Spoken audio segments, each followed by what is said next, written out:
السلام علیکم ورحمۃ اللہ وبرکاتہ۔ الحمد للہ رب العالمین والصلاة والسلام خاتم الانبیاء والمرسلین وعلی آلہ وصحبہ اجمعین، اما بعد۔ قال اللہ تعالی فی القرآن المجید والفرقان الحمید، فاعوذ باللہ من الشیطان الرجیم، بسم اللہ الرحمن الرحیم۔ إن الذين يخشون ربهم بالغيب لهم مغفرة وأجر كبير وأسروا قولكم أو اجهروا به إنه عليم بذات الصدور۔ ہر قسم کی تعریف، توصیف، کبریائی، بڑائی صرف اللہ تبارک و تعالیٰ کے لیے لائق اور زیبا ہے۔ درود السلام ہو ہمارے آخری نبی جناب محمد الرسول اللہ صلی اللہ علیہ وسلم پر۔ اللہم صلی وسلم علی نبینا محمد صلی اللہ علیہ وسلم۔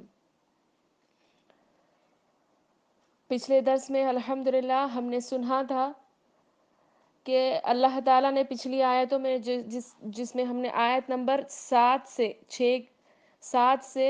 11 تک ہم نے دیکھا تھا، اللہ تعالیٰ جہنمیوں کا ذکر کر رہے ہیں جو اللہ تعالیٰ کی آیتوں کا انکار کرتے ہیں، ان کا کیا حشر ہوگا جہنم میں، وہ کیا معاملات ہوں گے، وہ تمام چیزیں اللہ تعالیٰ نے بتائی، جس میں بہت ہی اہم آیت نمبر 10 ہے، جو یہ بتا رہی ہے ہمیں کہ کل جہنم میں حسرت ہوگی کس چیز کی، کہ لو کننا نسمعو، کہ کاش ہم سنتے ہوتے، او ناقلو، اور عقل رکھتے، سوچتے، سوچ بوجھ کرتے، سن کر غور و فکر کرتے، تو آج ہم اصحاب السعیر میں نہ ہوتے، ہم جہنم کی بھڑکتی ہوئی آگ میں داخل نہ ہوتے۔ یہ افسوس، یہ کاش والی حسرت کس کی؟ جہنمیوں کی بتائی جا رہی ہے، اور اس کے بعد اللہ تعالیٰ فرماتے ہیں فَاعْتَرَفُوا بِذَنبِهِمْ فَسُحْقًا لِّأَصْحَابِ السَّعِيرِ۔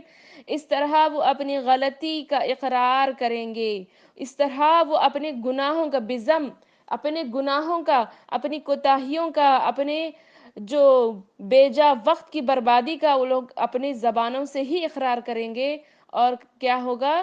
فَسُحْقًا لِّأَصْحَابِ السَّعِيرِ، اور ان پر لعنت ہوگی، لعنت کے ساتھ دوزخ میں پڑے رہیں گے وہ۔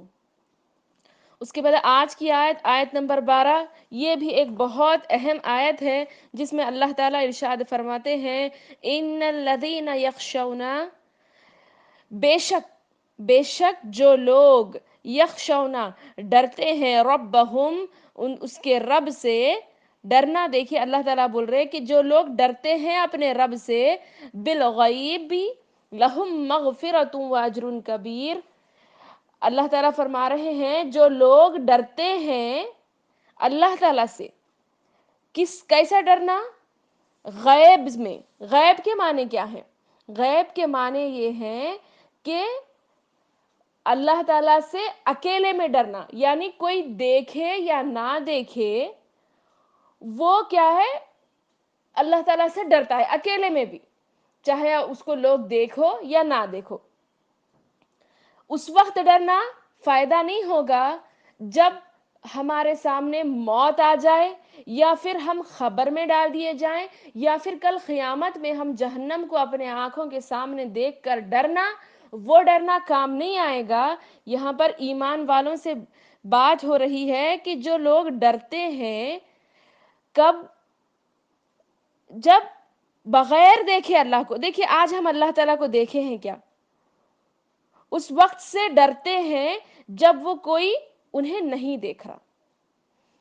آج ہم کیا اللہ تعالیٰ کو دیکھیں؟ غیب سے ڈرنا یعنی کیا صرف ہم سنے ہیں کہ اللہ تعالیٰ ہے، اللہ تعالیٰ کی چیزیں جو اللہ تعالیٰ نے نمونے کے طور پر ہمارے سامنے ہے، جیسے کہ بہت ساری چیزیں ہوتی ہیں نا حادثات کی شکل میں، سیلاب کا آ جانا، طوفانوں کا آ جانا، یا پھر پہاڑ ہلنا، زلزلے آنا، یہ تمام چیزیں دیکھتے ہیں تو یقین آتا ہے کہ رب العالمین ہے۔ اس کے علاوہ جو بہترین خوبصورت اللہ تعالیٰ نے آسمان بنایا، ہمارے لیے کھانے پینے کی چیزوں کو مہیا کیا، ہمارے اطراف چرند پرند جھاڑ جانور، ان تمام چیزوں کو دیکھ کر ایسا محسوس ہوتا ہے کوئی ایک رب ہے، کوئی ہے جو چلا رہا ہے دنیا کو۔ تو وہ جو چیز کا احساس، اللہ تعالیٰ کے ہونے کا احساس جو انسان کے دل میں ہے نا، بس ہم جانتے ہیں، ہم نے اللہ تعالیٰ کو نہیں دیکھا، اس کے بعد نہیں دیکھنے کے ساتھ ساتھ اس وقت ڈرنا جب اسے کوئی نہیں دیکھ رہا ہو. لوگوں کے سامنے تو سب ڈرتے، ڈرتے نہیں ڈرتے، لوگوں کے سامنے تو سب ڈرتے ہیں، لیکن کیا اکیلے میں ہی یہی معاملہ ہمارا ہے؟ سوچنے کی بات ہے. دیکھیے کوئی غلط کام کرنے سے ہم گالی دینا ہو یا کسی کے بارے میں برا بولنا ہو یا پھر ہم فون میں کوئی غلط چیز دیکھ رہے ہوں، اگر ہمارے اطراف کوئی ہے تو ہم کیا کرتے ان چیزوں سے بچتے. کیوں؟ ہم لوگوں سے ڈر رہے. کیا یہی معاملہ کوئی نہیں ہوئے جب بھی ہم وہی اکیلے میں ہے، وہ معاملہ ہمارا اکیلے میں ہے کہ ہمارے پاس ہاتھوں میں ہمارے فون ہے، کہ اکیلے میں ہم ہوتے ہوئے کوئی غلط چیز فونوں سے تو نہیں دیکھ رہے، کہ اکیلے میں بھی اللہ تعالیٰ سے ویسا ہی معاملہ ہے جو لوگوں کے سامنے ہے؟ سوچنے کا مقام ہے. یہی بات یہاں پر بول رہے کہ غیب میں ڈرنا، غیب یعنی کوئی نہ ہو، کوئی ہمیں نہیں دیکھ رہا، بٹ یہ احساس دل میں ہو کہ اللہ تعالیٰ ہمیں دیکھ رہا، اللہ تعالیٰ ہمیں دیکھ رہا. دیکھیے جیسے کہ اگر بچیاں ہیں تو یہ چیز ہوتی ہے کہ ماں باپ سے ڈرتے، کوئی بھی غلط کام کرنے، کوئی فرینڈس کو چیٹ کر رہے، فون میں کچھ دیکھ رہے، یا کہیں کچھ غلط چیزیں ہو رہی ہیں، نماز چھوڑ دے رہے، جھوٹ بول رہے، کچھ بھی چوری کر رہے، یہ تمام چیزیں اگر ہوتی ہیں، اگر ماں باپ اطراف ہوتے ہیں تو ماں باپ سے ڈرتے ہیں. ماں باپ سے ڈرنا نہیں ہے، اللہ تعالیٰ سے ڈرنا ہے. جیسے کہ اور ایک میں مثال دوں گی، کاروبار میں لوگ اگر دیکھ رہے ہیں تو صحیح ناپ تول کرتے ہیں، اگر لوگ نہیں دیکھ رہے تو تول میں ڈنڈی مار رہے ہیں. تو کیا یہ معاملہ، یہ کیا ڈرنا ہے؟ لوگوں کے سامنے اللہ تعالیٰ سے ڈر، یا پھر لوگوں کا ڈر کہوں گی میں، اللہ سے ڈر نہیں ہے، وہ لوگوں کا ڈر ہے. کیا کوئی نہیں ہو کاروبار میں کوئی بھروسے سے آپ کے اوپر بول دیا کہ اتنے کلو پیک کرو، تو وہ بالکل ایمانداری کے ساتھ وہ کاروبار میں وہی معاملہ ہو رہا ہے جو لوگوں کے سامنے ہوتا؟ یہ ہے اکیلے میں ڈرنا. جس کی محفل اور تنہائی ایک ہو جائے، محفل میں جو اللہ تعالیٰ سے ڈرتا ہے اور تنہائی میں وہی معاملہ ہے، تو سمجھو کہ وہ انسان کامیاب ہو گیا. آپ صلی اللہ علیہ وسلم کی ایک حدیث بھی ہے نا، کیا ہے حدیث؟ بہت مشہور حدیث ہے کہ اللہ کے نبی صلی اللہ علیہ وسلم نے فرمایا کہ اللہ تعالیٰ کے عرش کے سائے میں 7 لوگ ہوں گے، 7 ایسے لوگ ہوں گے جو عرش کے سائے میں ہوں گے، جن میں سے ایک ہے اکیلے میں خوف سے رونے والا، اکیلے میں اللہ تعالیٰ سے ڈر کر رو کر اپنے آنسوؤں کو اللہ تعالیٰ کے سامنے گرانے والا، اکیلے میں اللہ کے سامنے آنسوؤں کو گرانے والا، وہ عرش کے سائے میں ہوگا. یعنی اکیلا جب انسان ہوتا ہے تو کسی کا خوف نہیں ہوتا، اللہ کا ڈر وہاں پر ہمارے دل، یعنی اللہ کی خشیت ہمارے دلوں میں آ جاتی ہے. تو وہ ڈر واقعی ویسا ڈر ہمارے اندر ہے. ہاں اچھا چلو ٹھیک ہے، نہیں ہے. اب وہ ڈر لائیں تو کیسے لائیں؟ اب وہ ڈر لانا ہے تو کیسے لائیں؟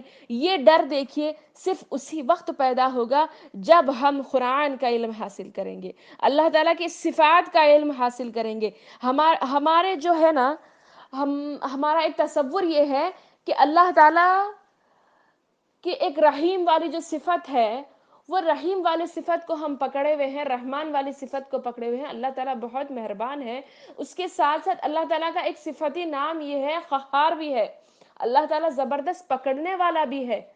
تو جب صفات کا، اللہ تعالیٰ کے قرآن کا علم ہم جب حاصل کریں گے کہ اللہ تعالیٰ کیسے عذابات نازل کرنے والے ہیں، کیسے کیسے خطرناک خبر کے معاملے ہیں، حشر میں کیا ہوگا، جہنم کیسی ہوگی، جب ہم ان تمام معاملات کا قرآن کا علم حاصل کریں گے تو خود بخود ہمارے دل میں اللہ تعالیٰ کا ڈر آئے گا. تو ضرورت ہے ہمیں اس بات کی کہ ہمیں قرآن کا علم زیادہ سے زیادہ حاصل کریں تاکہ ہم صحیح معنوں میں اللہ تعالیٰ سے ڈریں. دیکھیے میں ڈر بتانا چاہ رہی تھی. اب اس کے بعد اللہ تعالیٰ بولے لہم مغفرۃ و اجر کبیر، ان کے لیے مغفرہ ہے. مغفرہ غفرہ سے ہے اور اس کا معنی ہے ڈھانکنا، ڈھانک دینا، گناہوں کو ڈھانک دینا. دیکھیے اللہ تعالیٰ کتنا بات کو بول رہے ہیں، غیب میں جو ڈرتا ہے، چھپ چھپ کے جو ڈرتا ہے، چھپ چھپا کے جو ڈرتا ہے، اس کے گناہوں کو یا پھر اس کے عیبوں کو میں مغفرہ کروں گی، ڈھانک دوں گا۔ اللہ تعالیٰ وہ انسان کو ذلیل اور رسوا نہ لوگوں کے سامنے کریں گے نہ خود کے سامنے کریں گے، اس کی غلطیوں کو، اس کی کوتاہیوں کو، جو اکیلے میں اللہ تعالیٰ سے ڈرتا تھا، اس کی غلطیوں کوتاہیوں کو، اس کے گناہوں کو ڈھک دیں گے، لوگوں کے سامنے بھی کل حشر میں، اور یہاں اپنے سامنے بھی ہو سکتا ہے، یہ آخرت میں بھی ہو اور دنیا میں بھی ہو۔ دنیا میں بھی ہم ایسے غلطیاں کرتے ہیں اور ہمیں ڈر ہوتا ہے کہ ہماری جو ہم اکیلے میں کی جانے والی ہماری غلطی لوگوں کے سامنے نہ آئے، تو وہ کب ہوگا؟ اگر ہم اللہ سے ڈریں گے اکیلے میں تو ایسے گناہ بھی نہیں کریں گے، اور اگر ہو بھی گئے ہیں گناہ تو اللہ تعالیٰ کیا کرتے ہیں؟ جو اکیلے میں اللہ تعالیٰ سے ڈرتا ہے، غیب میں اللہ سے چھپ چھپا کے اللہ تعالیٰ سے جو ڈرتا ہے، تو اللہ بول رہے ایسوں کا گناہوں کو میں ڈھک دوں گا، مغفرہ چھپاؤں گا ایسے گناہوں کو، اور اللہ بول رہے ان کے لیے اور ایک انعام بول رہے وہ اجر کبیر، اور ان کے لیے بہت بڑا اجر و ثواب میں تیار کر کر رکھوں گا۔ کہاں پر؟ آخرت میں بہت زیادہ اللہ تعالیٰ اجر کبیر بول رہے، بہت بڑا اجر میں دوں گا۔ اس کے بعد آیت میں دیکھیے وَأَسِرُّوا قَوْلَكُمْ أَوِ اجْهَرُوا بِهِ، اور تم لوگ جو اپنی بات چھپاؤ، چھپ چھپا کر، قولکم تمہاری بات چھپاؤ یا ظاہر کرو۔ دیکھیے اوجہرو بھی اللہ تعالیٰ بول رہے تم اپنے جو دو چیزوں کو اس آیت میں ہم لے سکتے ہیں۔ دیکھیے ایک تو یہ کہ اللہ تعالیٰ سے ہم ایک پازیٹیو طریقے سے اس آیت کو لیں گے کہ اللہ تعالیٰ کی رحمت کے ذریعے سے، کہ اگر ہم چھپا چھپا کے اللہ تعالیٰ سے جو دعائیں کرتے ہیں، جو ظاہری الفاظ میں کرتے ہیں، دیکھو دونوں بات یہاں بول رہے اسروا اوجہرو، وَأَسِرُّوا اوجہرو، دونوں کا الفاظ یہاں استعمال ہو رہا ہے، یعنی ہم جو دعا مناجات اللہ تعالیٰ سے جو ہم پکارتے ہیں، چھپ چھپا کے خاموشی میں اللہ تعالیٰ سے سرگوشیاں کرتے ہیں، دعائیں مانگتے ہیں، وہ بھی اللہ تعالیٰ سن رہے، اور جو ظاہر کر کر ہم مانگ رہے، جو دعائیں کر کے مانگ رہے، وہ بھی اللہ تعالیٰ پورا کرتے۔ اور دیکھیے میں اسرو کا میں معنی سمجھانا چاہتی ہوں کہ چھپ چھپا کے، دیکھیے اللہ تعالیٰ کو ہمارے الفاظ کی بھی ضرورت نہیں ہے، ہمارے جو دل میں حسرتیں، جو خواہشات ہیں، جو ہمارے دلوں میں اڑتے ہیں، وہ حسرتوں کو، وہ خواہشات کو، وہ ہماری چیزوں کی تمناؤں کو اللہ تعالیٰ بغیر مانگے چھپائے چھپائے بولے، اللہ تعالیٰ جو تم چھپاؤ نا وہ چیزیں بھی، اور جو تم ظاہر کرو وہ چیزیں بھی، انہ علیم بذات الصدور، بے شک میں علیم ہوں، میں جانتا ہوں، میں جانتا ہوں دلوں کے بھیدوں کو، دلوں میں جو تمہارے وسوسے اٹھتے ہیں نا، دلوں میں جو تمہارے خواہشات اٹھتے ہیں نا، وہ تمام چیزوں کو میں جانتا ہوں بول رہے اللہ تعالیٰ۔ اب اس کے ہی برعکس دوسری چیز ہم لے لو اسی آیت کو، کہ اللہ تعالیٰ ہمارے دلوں میں جو چھپ چھپا کر ہم لوگوں کے دلوں میں بغض، کینہ، کپٹ، دشمنی،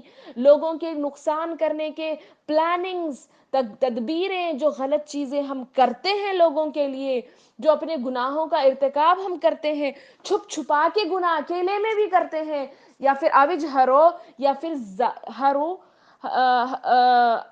ظاہر کر کر ہم جو گناہ کرتے ہیں، وہ تمام گناہوں کو اللہ بول رہا یہاں تک کہ میں جانتا ہوں جو تمہارے دلوں میں بھی وسوسے جو اٹھتے ہیں، وہ جو غلط خیالات ہوتے ہیں، ان تمام چیزوں کو میں جاننے والا ہوں۔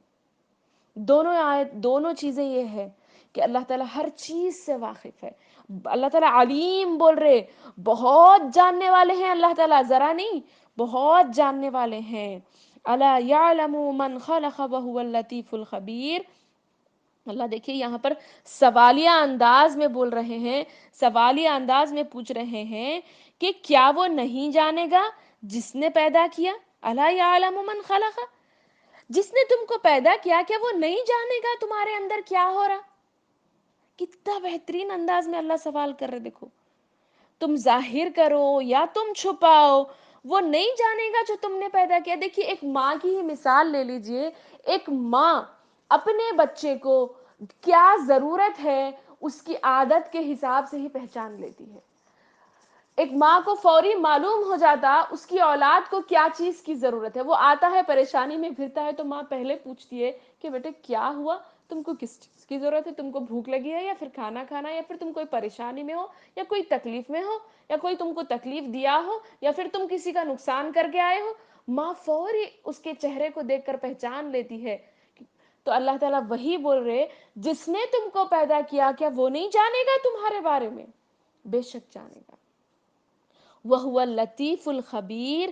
اللہ تعالیٰ دیکھیے یہ آیت سے ڈرا رہے ہیں، ہم سب کو وارننگ دے رہے ہیں، چھپ کے اکیلے میں بھی کرو یا ظاہری بھی کرو، ہر چیز کو اللہ تعالیٰ لطیف ہے، باریک بین، باریکی سے چھوٹی چھوٹی چھوٹی چیزوں کو جاننے والے اللہ تعالیٰ، ہر باریک چیز سے اللہ تعالیٰ باخبر ہے، ہر باریک چیز سے اللہ تعالیٰ باخبر ہے۔ یہی بات اللہ تعالیٰ بتانا چاہ رہے کہ تم چاہے ظاہر کرو یا نہ کرو، یا پھر تم غیب میں اللہ سے ڈرتے ہو یا نہیں ڈرتے ہو، یہ تمام چیزوں کو اللہ تعالیٰ جاننے والے ہیں۔ تو ان چند باتوں کے ساتھ آج ہمارا درس یہیں ختم ہوتا ہے۔ آخر میں اللہ تعالیٰ سے دعا کرتی ہوں کہ حقیقی معنوں میں اللہ تعالیٰ ہمیں اس سے ڈرنے والا بنائے، غیب میں ڈرنے والا بنائے۔ لوگوں کے سامنے تو سب ڈرتے ہیں اللہ، لیکن تیرے سامنے اکیلے میں ہر برا کام کرنے سے پہلے تیرا ڈر ہمارے دل میں آ جائے، ہم حقیقی معنوں میں تجھ سے ڈریں، ڈرنے والے اللہ تعالیٰ تو ہم کو بنائے۔ آمین ثم آمین، وآخر دعوانا ان الحمد للہ رب العالمین۔ السلام علیکم ورحمۃ اللہ وبرکاتہ۔